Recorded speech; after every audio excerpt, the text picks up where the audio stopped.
Wa yajibu lan wajib apa satruha nutup aurat.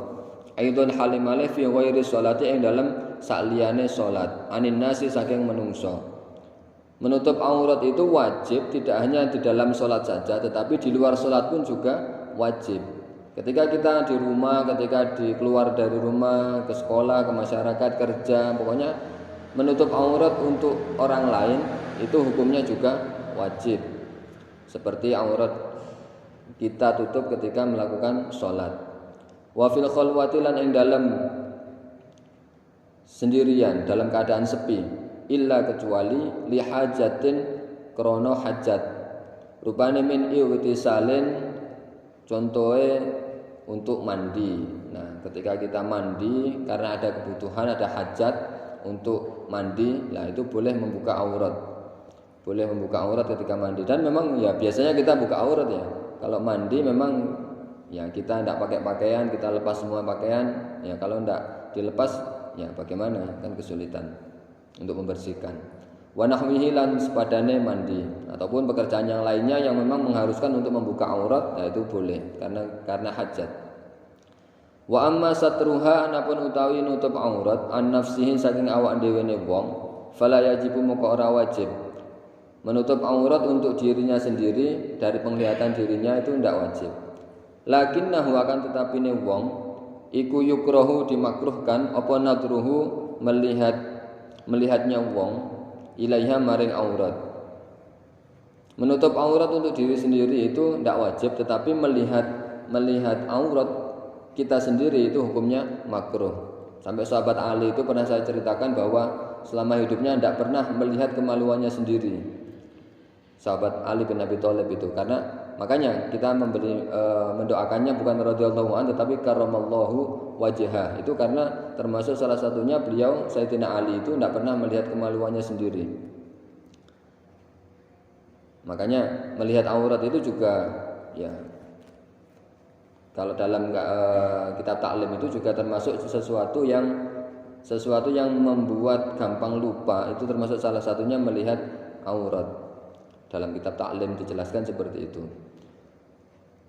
Wa auratul zakari utawi auratnya laki-laki iku ma anggota badan baina surratihi dalam antarane pusare laki-laki warukbatihi lan lutute laki-laki.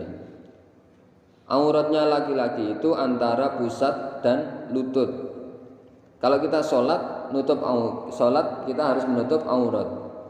Kalau laki-laki berarti auratnya antara pusat dan lutut. Ketika kita sholat cuma pakai celana 3/4 itu juga sudah sah. Atau kita sarungan saja sholat tanpa pakai baju, ya itu juga sah kalau laki-laki. Karena auratnya antara pusat dan lutut. Pokoknya selama sudah menutup aurat, nah itu juga sudah sah. Nah, tetapi kita dalam melakukan sholat itu kan tidak hanya sekedar sah saja, tetapi juga ada adabnya, ada tata cara, ada etikanya. Nah, kita sesama manusia saja juga ada beretika. Kepada Allah juga kita ada etikanya. Meskipun minimal harus menutup antara pusat dan sampai lutut, tetapi kita kan mesti tertutup semuanya pakai pakaian yang bagus, yang lengkap dan lain sebagainya. Nah, itu sebagai bentuk etika kita menghadap Allah. Baina surrah wa rukbah, antara pusat dan lutut. Itu auratnya laki-laki. Wa kadza lan iku koyo mengkono-mengkono auratud dzakar, seperti sebagaimana auratnya laki-laki al-ammatu utawi budak perempuan. Budak perempuan itu auratnya sama dengan auratnya laki-laki. Disamakan. Tapi sekarang sudah tidak ada budak. Budak itu sudah hilang, sudah tidak ada sekarang. Dan memang Islam itu tidak setuju dengan perbudakan. Wa auratul hurrati anapun wa auratul hurrati utawi aurate wong wedok kang merdeka fi sholati ing dalam salat iku ma anggota badan siwa wajhiha sakliyane wajahe hurrah selain wajahnya wanita wa kaffaiha lan epek-epek lorone hurrah. Auratnya wanita, nah saya lanjutkan sedikit, zahiran rupane zahiran bagian luar wa batinan lan dalam, ilal ku'aini sampai ugel-ugel loro, pergelangan tangan. Nah, auratnya wanita yang merdeka ketika di dalam sholat itu adalah selain wajah dan kedua telapak tangan, telapak tangan sampai pergelangan. Jadi semua anggota tubuhnya ditutup kecuali wajahnya ini dibuka dan kedua tangannya, baik bagian luar ataupun bagian dalam ini boleh terlihat. Bagian luar, kedua tangan ini yang dimaksud adalah batasnya sampai ugel-ugel, pergelangan tangan. Jadi jari-jari dan telapak tangan ataupun punggungnya ini boleh terlihat. Jadi auratnya wanita itu wajah dan kedua telapak tangan, baik yang bagian luar ataupun bagian dalam. Jadi yang ditutup selain itu. Ketika ada orang yang pakai cadar, ya itu harus dibuka minimal bagian yang nutupi kening. Bagian yang nutupi kening harus dibuka. Karena kan ada wanita yang pakai cadar itu sampai nutup semuanya, keningnya ditutup, yang kelihatan cuma matanya saja, ya itu harus dibuka keningnya. Karena harus ketika sujud itu harus nempel ke lantai keningnya.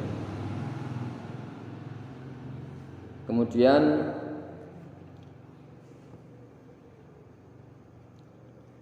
amma auratul khurrati. Nah, saya lanjutkan. Kalau tadi auratnya wanita ketika sholat. Nah, sekarang amma auratul khurrati, adapun utawi aurate wanita merdeka kharija sholati ing jabone sholat iku fajami'u badaniha, moko sakabehane badane hurrah, seluruh badannya wanita itu termasuk aurat. Wa auratuha utawi aurate wanita fil khalwati ing dalam sepi, dalam keadaan sepi atau misalnya di rumah sendirian, iku kadzakari koyok laki-laki. Nah, koyok laki-laki berarti antara pusat dan lutut kalau sendirian di rumah. Ya tapi ya masa dalam rumah cuman pakai celana 3/4 wanita ibu-ibu kan tidak pantas ya, pakai daster ya seperti biasa. Tapi secara aturan, secara syariat memang seperti ini. Ketika sendirian auratnya itu antara pusat dan sampai lutut seperti laki-laki. Wal auratu utawi aurat lughatan ing dalam bahasa. Nah, pengertiannya aurat dalam secara bahasa iku annaqsu, kurang. Aurat itu maknanya adalah kurang. Wa tutlaqulan ditinjau syar'an ing dalam syarak secara istilah. Aurat secara istilah yaitu alama ing atase anggota badan yajibu kang wajib apa satruhu nutup anggota badan. Jadi menurut syarak yaitu aurat adalah anggota yang wajib untuk ditutup, anggota badan yang wajib untuk ditutupi, itu adalah aurat. Wa huwa utawi iki bahasan iku al-muradu yang dikehendaki huna ing dalam iki pembahasan. Wa alama lan ing atase anggota. Nah, yang kedua secara istilah alama ing atase anggota badan yahrumu kang haram apa nadruhu melihat ningali ing melihat anggota badan. Anggota badan yang haram untuk dilihat. Jadi pengertian yang kedua ini adalah anggota badan yang haram untuk dilihat, itu adalah aurat. Yang pertama tadi anggota badan yang harus ditutupi, kemudian pengertian yang kedua adalah anggota badan yang haram untuk dilihat, itu adalah aurat. Wa dzakara lan wis nyebut hu ing iki keterangan sapa al ashabu para pengikutnya Imam Syafi'i fi kitabin nikah yang dalam kitab atau bab yang menjelaskan tentang masalah nikah.